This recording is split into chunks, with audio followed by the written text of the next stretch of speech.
Hello दोस्तों। कहानी शुरू करने से पहले प्लीज़ चैनल को सब्सक्राइब कर लें। सिया को किसी और के गले लगे देख समर की सांसें ही रुक गईं। उसे विश्वास नहीं हो रहा था कि ये उसकी पत्नी सिया है जो इस वक्त किसी और आदमी की बाहों में लिपटी हुई है। गुस्से से उसके होंठ कांप रहे थे। वो जलती हुई नज़रों से उन दोनों को देख रहा था और सोच रहा था इसी से मिलने के लिए ही आज सिया ऑफिस नहीं गई। न जाने कब से इन दोनों के बीच ये सब चल रहा होगा। अविनाश का एक हाथ सिया की पीठ पर था और दूसरे हाथ से वो उसके सर को सहला रहा था, जिसे देखकर समर के सब्र का बांध टूट गया और उसने उन दोनों के पास जाकर सिया को जोर से खींचा और अविनाश से अलग कर दिया। समर को यूं अचानक अपने सामने देखकर एक पल के लिए सिया कुछ समझ नहीं पाई। उसने देखा समर की आंखें गुस्से से लाल हो गई थी। वो कुछ बोलती उससे पहले ही समर ने उसके गाल पर एक जोरदार थप्पड़ रसीद कर दिया। तभी अविनाश उसे रोकते हुए बोला, ये क्या कर रहे हैं आप? ऐसा कुछ भी नहीं है जैसा आप सोच रहे हैं। मैं तो सिया का।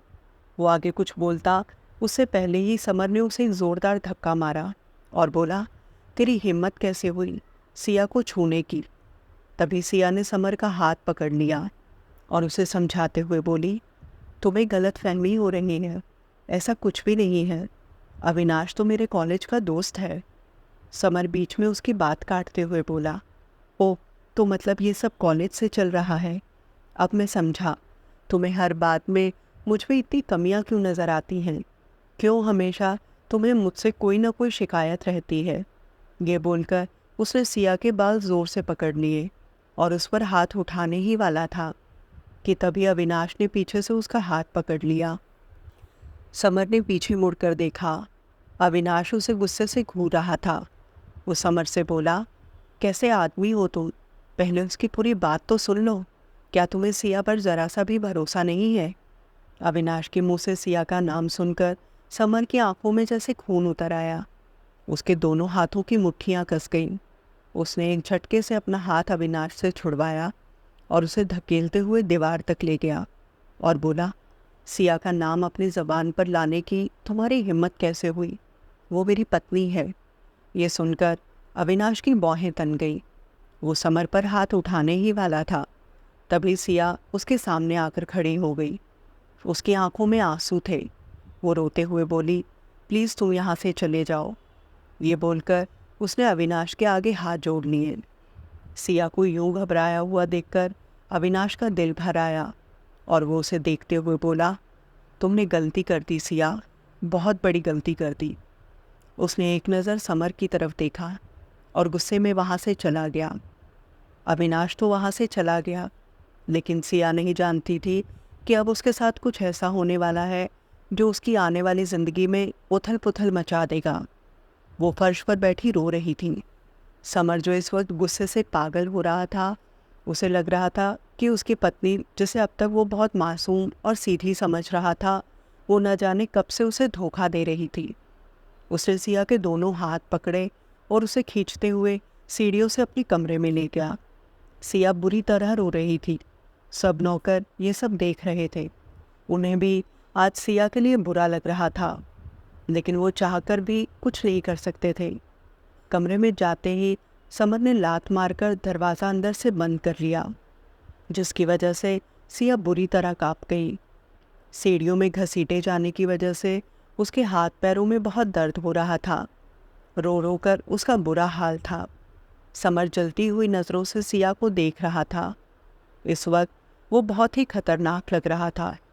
उसने अपने दोनों हाथों की शर्ट की स्लीव्स फोल्ड कर ली और उसके करीब जाकर बैठ गया। बोला, तुम्हारी हिम्मत कैसे हुई मुझे धोखा देने की? तुम उस आदमी के गले लगी हुई थी और वो भी तुम्हें छू रहा था। उसके छूने से तुम्हें कोई दिक्कत नहीं हुई, लेकिन मुझसे दूर भागने के तो तुम हमेशा मौके ढूंढती रहती हो। क्यों? मेरे सिवा तुम्हें दुनिया के सारे मर्द अच्छे लगते हैं ना? मैंने कई बार तुम्हें प्यार से समझाने की कोशिश की, लेकिन लगता है तुम्हें समझ नहीं आया। तो ठीक है, आज तुम्हें मैं अपने तरीके से समझाता हूँ। तुमने मुझे खुद ये सब करने पर मजबूर किया है। इतना बोलकर वो खड़ा हो गया और अपनी पैंट से बेल्ट निकालने लगा। ये देखकर सिया की चीख निकल गई और वो रोते हुए बोली, प्लीज़ ऐसा मत करो, मैं आइंदा किसी से बात नहीं करूँगी। वो आगे कुछ बोलती, उससे पहले ही समर उसकी बात काटते हुए बोला, अब बहुत देर हो गई है, ये सब तो तुम्हें पहले सोचना चाहिए था। इतना बोलकर समर उसे बेल्टों से मारने लगा। सिया फर्श पर पड़ी ज़ोर ज़ोर से चिल्ला रही थी। समर इस वक्त किसी शैतान से कम नहीं लग रहा था, जिसे सिया पर बिल्कुल तरस नहीं आ रहा था। गुस्से में वो ये भी भूल गया कि सिया ही है जिसे वो दुनिया में सबसे ज़्यादा प्यार करता है। सिया का उसके लिए प्यार, उसकी मासूमियत और शादी का वो पवित्र रिश्ता, सब आज समर के गुस्से की आग में जलकर खाक हो रहे थे। सिया बुरी तरह तड़प रही थी। उसकी चीखें पूरे घर में गूंज रही थीं, लेकिन कोई नहीं था जो आकर उसे समर के कहर से बचा पाता। कुछ देर में जब उसका गुस्सा शांत हुआ तो उसने अपनी बेल्ट वहीं फर्श पर पटक दी और कुर्सी पर जाकर बैठ गया। उसका पूरा शरीर पसीने से भीग गया था और सांसें बहुत तेज तेज चल रही थीं। सिया अधमरी सी हालत में फर्श पर लेटी हुई थी। कई जगह से उसके कपड़े भी फट चुके थे, जिससे उसके पूरे शरीर पर पड़े लाल लाल निशान साफ दिखाई दे रहे थे। उसकी आंखें बंद थी और बाल बिखरे हुए थे। काफ़ी देर हो चुकी थी। समर कुर्सी पर टेक लगाकर आंखें बंद करके बैठा हुआ था। सिया की सिसकियों की आवाज़ अब उसे बेचैन कर रही थी। वो धीरे से बोला, अब बंद करो ये रोना धोना, तुमने खुद मुझे ये सब करने पर मजबूर किया था। लेकिन सिया पर उसकी बातों का कोई फ़र्क नहीं पड़ रहा था। उसकी सिसकियाँ उसी तरह कमरे में गूंज रही थी जो अब समर को परेशान कर रही थी। वो चिल्लाते हुए बोला, शट अप, सुना नहीं तुम्हें, चुप हो जाओ। उसकी आवाज़ सुनकर एक बार को सिया सहम गई। उसने गुस्से से एक नज़र समर की तरफ देखा और फिर से अपनी आंखें बंद कर ली। वो कुर्सी से उठा और बाहर बालकनी में जाकर खड़ा हो गया। उसने अपनी जेब से सिगरेट निकाली और बड़े बड़े कश लेने लगा। शायद वो अपना गुस्सा कंट्रोल करने की कोशिश कर रहा था। टेंशन की वजह से उसका सर फटा जा रहा था। उसने मुड़कर कमरे की तरफ देखा। सिया की आवाज़ें आनी अब बंद हो गई थीं, लेकिन अब भी वो बेसुध सी वहीं फर्श पर पड़ी हुई थी। समर ने देखा सिया के कपड़े जगह जगह से फटे हुए हैं। उसके शरीर पर पड़े निशान देखकर समर को अब खुद पर गुस्सा आ रहा था। क्या ज़रूरत थी उसे इस तरह मारने की? कहीं उसे कुछ हो गया तो? ये सोचकर वो फ़ौरन कमरे में गया और सिया को अपनी गोद में उठा लिया। उसने देखा सिया की आंखें बंद हैं और उसके शरीर में कोई हलचल भी नहीं है। समर ने उसे बेड पर लेटाकर उसकी नब्ज़ चेक की। उसकी नब्ज़ ठीक चल रही थी। ये देखकर समर को थोड़ी राहत मिली। उसने टेबल पर रखी बॉटल से पानी लेकर सिया को पिलाया और अलमारी से मेडिकल किट निकाल कर ले आया। उसमें से एक ऑइंटमेंट निकालकर वो सिया के शरीर पर जहाँ जहाँ निशान थे वहाँ लगाने लगा। जब जब उसका हाथ सिया के निशानों पर पड़ता वो दर्द से करहा जाती। समर से उसके निशान अब देखे नहीं जा रहे थे। इस वक्त उसे सिया के लिए बहुत बुरा लग रहा था और खुद पर गुस्सा भी आ रहा था, लेकिन अपने दिल का हाल वो इस वक्त सिया को बता भी नहीं सकता था। वो सिया की अलमारी से उसके कपड़े ले आया और अपने हाथों से उसके कपड़े बदलने लगा। वो एक एक करके सिया के कपड़े बदल रहा था।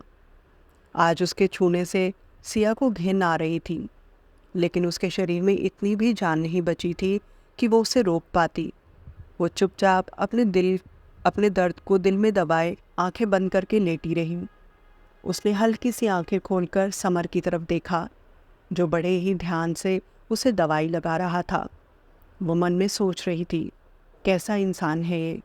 अभी कुछ वक्त पहले ही ये मुझे जानवरों की तरह मार रहा था और अब खुद ही उन जख्मों पर दवा लगा रहा है।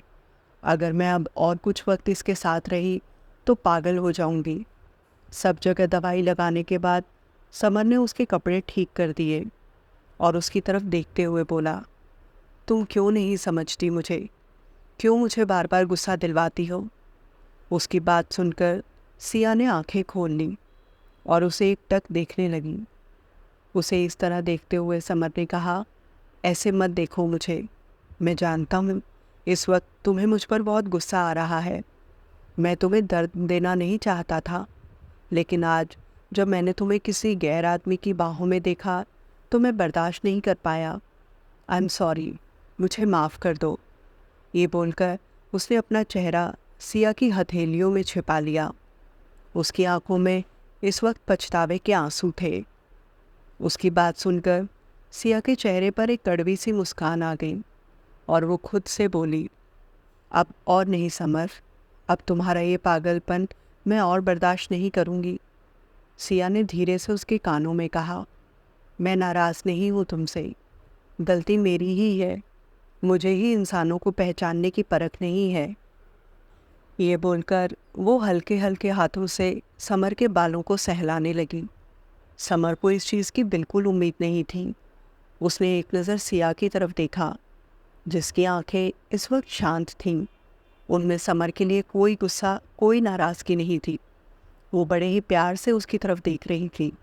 समर को यकीन नहीं हो रहा था कि सिया ने उसे इतनी जल्दी माफ़ कर दिया। वो समर से बोली, आई एम सॉरी, गलती मेरी ही है, लेकिन मैं वादा करती हूँ कि जो गलतियाँ मैंने आज तक की हैं उन्हें कभी दोबारा नहीं दोहराऊंगी। उसकी बात सुनकर समर ने उसके होठों पर हाथ रख दिया और बोला, तुम माफ़ी मांगकर मुझे शर्मिंदा मत करो। ये बोलकर उसने सिया के माथे को चूम लिया और बोला, मैं जानता हूँ सिया, गुस्सा मेरी कमज़ोरी है और मेरे अंदर तुम्हारे जितनी सहन शक्ति नहीं है, लेकिन ये भी सच है कि मैं तुमसे बहुत प्यार करता हूँ। उसकी बातें सुनकर सिया को मन ही मन अपनी किस्मत पर हंसी आ रही थी। समर उसके बगल में आकर लेट गया और उसे सीने से लगा लिया। उसके छूते ही सिया दर्द से चिल्ला पड़ी। समर ने उसे इतना कसकर पकड़ा था, वो भूल गया था कि अभी कुछ देर पहले उसने सिया के साथ क्या किया था। उसने सिया को ढीला छोड़ दिया और बोला, सॉरी, मैं भूल गया था, तुम आराम करो। ये बोलकर उसने अपनी आंखें बंद कर लीं। कुछ देर में ही उसकी आंख लग गई। सिया अब भी उसकी बगल में लेटी उसे देख रही थी। उसे दादी की वो बातें याद आ रही थी कि अगर अभी से हार मान लोगी तो सारी ज़िंदगी कैसे रहोगी। शाम के 7 बज रहे थे। समर की नींद खुली। उसने अपने बगल में देखा, लेकिन सिया बेड पर नहीं थी। उसने कमरे में सब जगह चेक कर लिया, लेकिन सिया उसे कहीं दिखाई नहीं दी। ऐसी हालत में वो कहाँ जा सकती है? कहीं वो घर छोड़कर तो नहीं चली गई?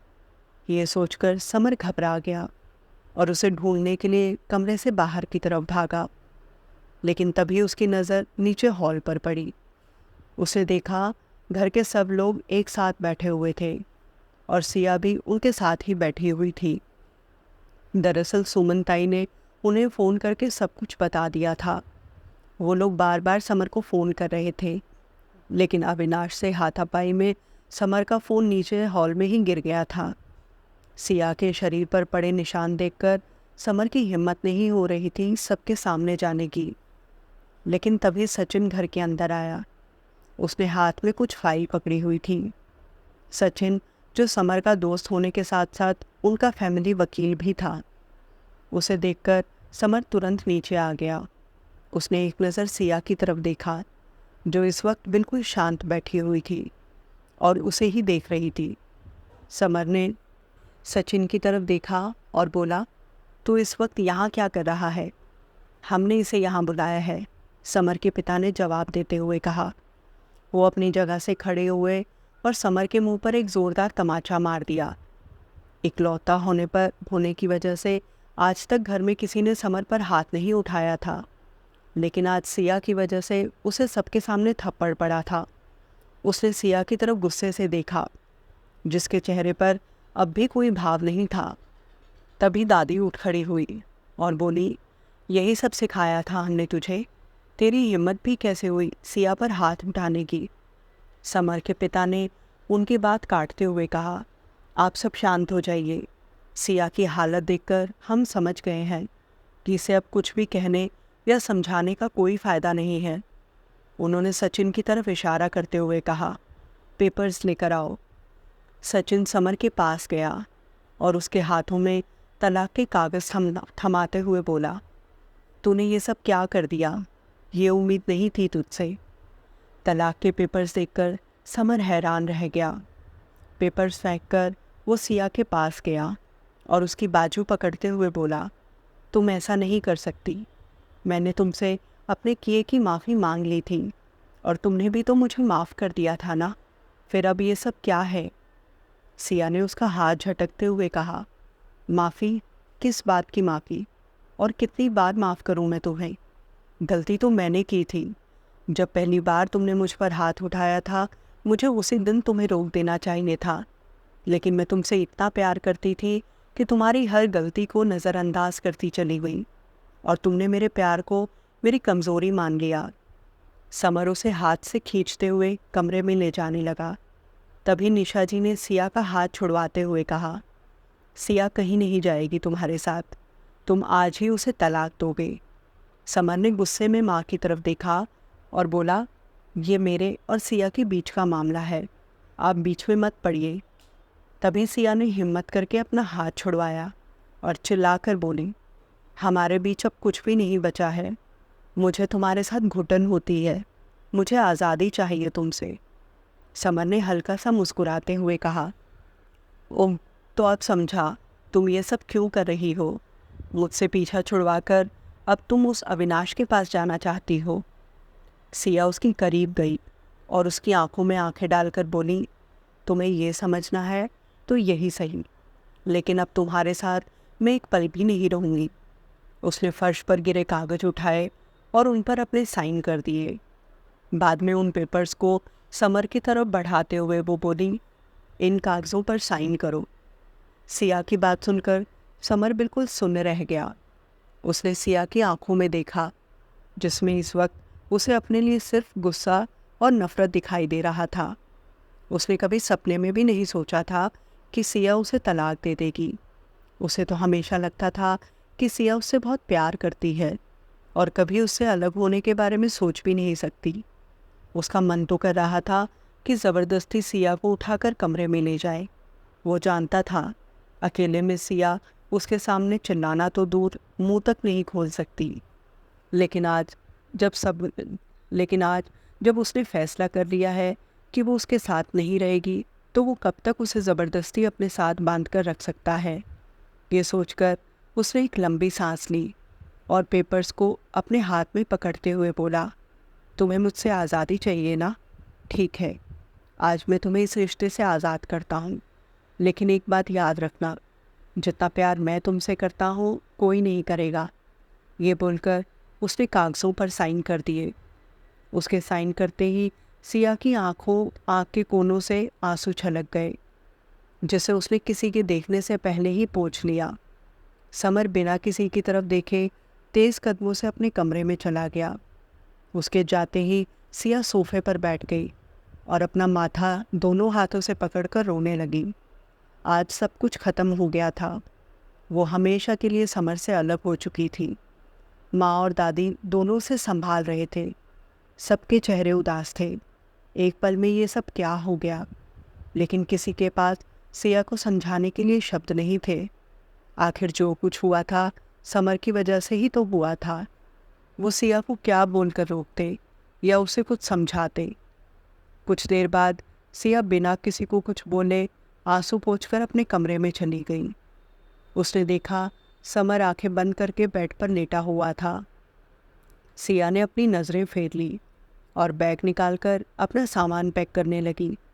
कमरे में हलचल देखकर समर ने आंखें खोल ली। उसने देखा सिया उससे मुंह फेरे अपना सामान पैक कर रही थी। वो एकटक उसे देख रहा था।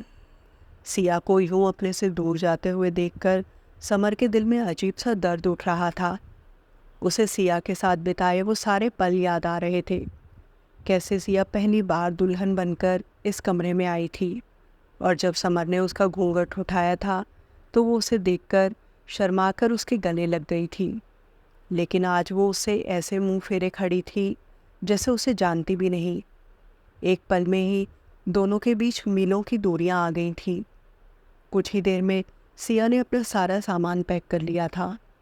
वो कमरे से बाहर जाने लगी। तभी समर उसके करीब आया और उसका हाथ पकड़कर उसे अपनी बाहों में ले लिया।